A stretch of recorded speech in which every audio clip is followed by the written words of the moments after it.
Best way to tell a story, in my opinion, is to find the vehicle in which to do it. So if you happen to write poetry, that would be poetry. If you happen to be an industrialist, you'll tell your story that way somehow. It's really finding the mechanism that is comfortable for you to express yourself. A lot of people are just great storytellers, and they just don't use any ability other than the fact that they can talk fluently and wing it and make it up as they're going along, which is probably more like me.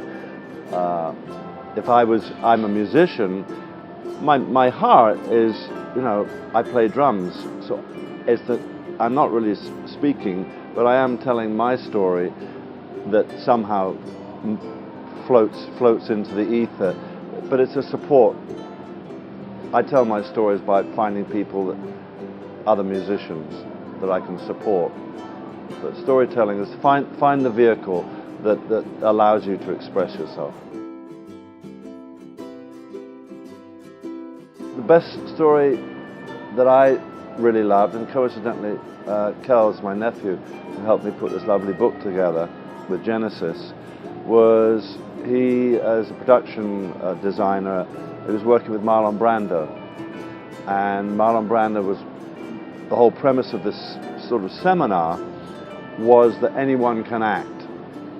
Now, when you know how brilliant Marlon Brando is, you go, well, really? It was fascinating, the way he told the story that from birth, you're acting.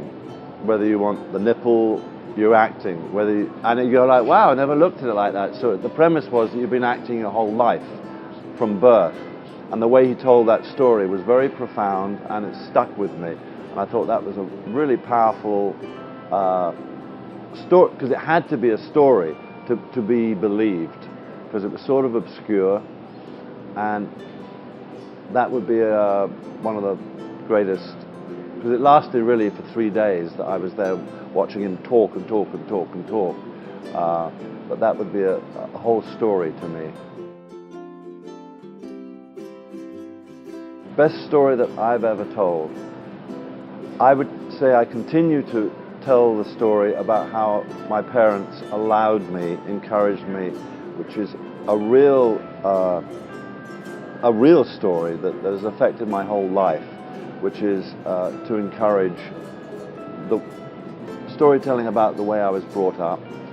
It's sort of an obscure answer, but that's always the most important thing that I can relate to as to why all this happened. It could have been just knocked on the head, and they were so not that way. And that's my favorite story, is telling that time and time and time again. And it changes, but the premise is the same, that I had great parents that allowed me, and both my sisters coincidentally, to be creative, because in truth we couldn't do anything else.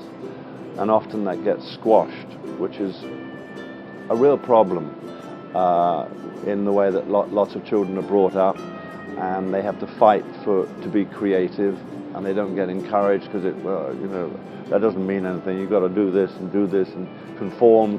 And I didn't have parents that did that at all. That's my most important story.